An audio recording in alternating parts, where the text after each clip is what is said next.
It's about a father that has a son that's disabled, and I will read to you just a portion now to give you the whole picture.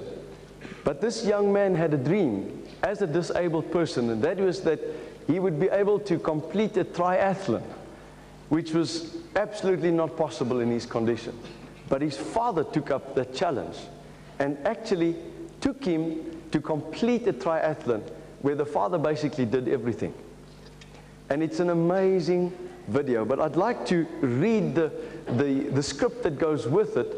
And the video is not the best quality, but you'll get the message, and I trust that you will enjoy it with me. So just give your attention. I'm going to read just this page or two, and it goes like this. I was watching the 1990 Ironman triathlon held in Kona, Hawaii. It was one of the most grueling tests of endurance in the world. Each contestant swims 2.5 miles, that's about 4 kilometers. Some of us can't walk 4 kilometers, never let's swim. Through the ocean also, not in a pool. Then bikes 125 miles, that's 200 kilometers. Through hot lava fields, and concludes by running a 26.2 mile marathon, that's 41 kilometers. Anybody ready for that kind of challenge? I mean, I won't make it all by myself. There were lots of contenders in this race, and eyes were upon those who were thought to be the ones who might win. But focus came on a father by the name of Dick Hoyt, who pulled, pushed, and carried his totally disabled son, Ricky, through the entire course. His son had contracted cerebral palsy in infancy when his umbilical cord was wrapped around his neck prior to birth. In an interview, his athletic father told how he was despondent to the point of rejecting his son. But as he began meeting his son's every basic need, including bathing, feeding, and carrying him everywhere, even changing diapers, he developed a deep love for his son. His son had shown a great mental capability, and through tapping on a computer had advanced to his second year at Boston University. However, he was still almost completely paralyzed physically. Then one day the son saw an Ironman triathlon and told his father he wanted to run in one someday, which you know is utterly impossible. Physically, that was not possible. But that father decided to begin training his son through the course. He built a raft to pull him through the 2.5 miles of swimming. He built a special bicycle to carry his son in front of him for the 125-mile ride on the bicycle. Then he constructed a special stroller to push him the 26.2 miles in the marathon. They trained together over the months, and the father became the most incredible conditioned 48-year-old man that the writer had ever seen. My family and I were drawn to the scene on TV. We wept as we watched the father pick up the limp body of his son after pulling him through 2.5 miles, 4 kilometers of water in a raft. Then he carried him to a special bike and pedaled the 200 kilometers in the hot sun, giving him food and water along the way. The father's total dedication was on his son's needs and desire to complete the race, despite his total inability to do it himself. Next, the father carried him to the stroller and pushed him 41 kilometers of running, and finished just under the deadline for closing the course to a great crowd of cheering witnesses.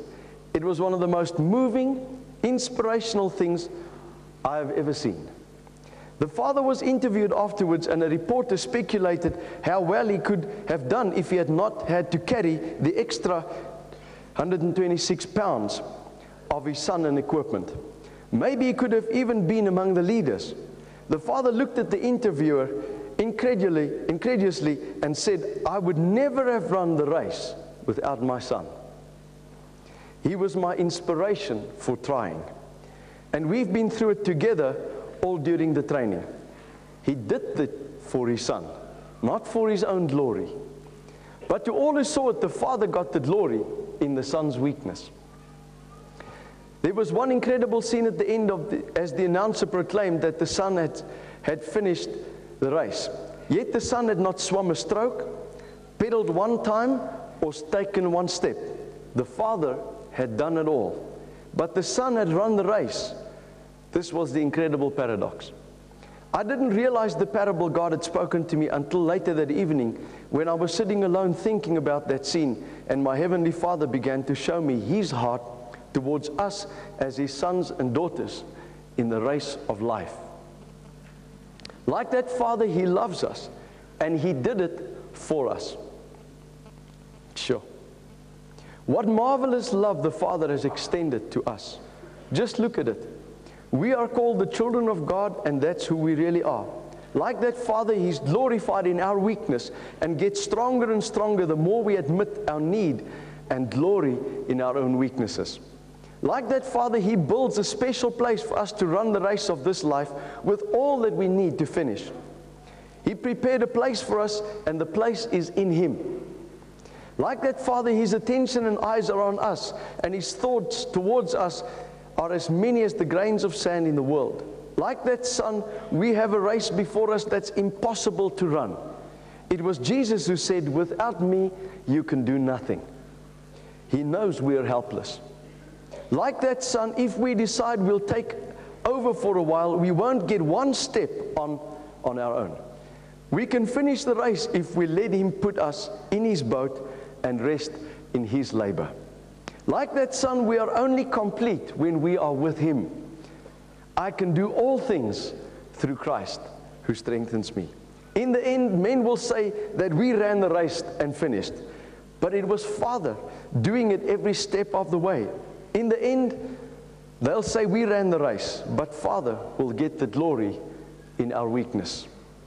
That Father's focus was on His Son, but the crowd marveled at the love, strength, and faithfulness of the Father.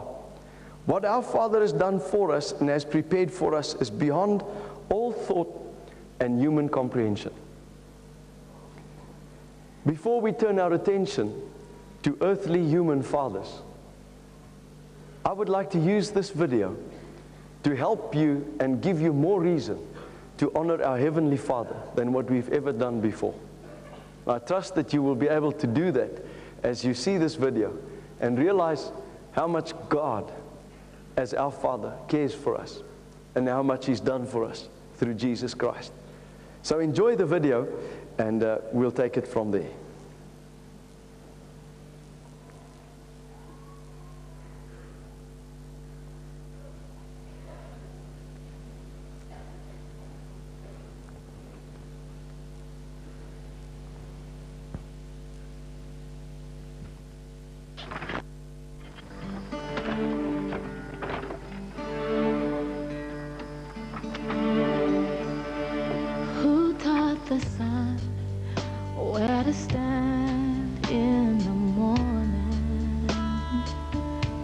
And who told the ocean you can only come this far?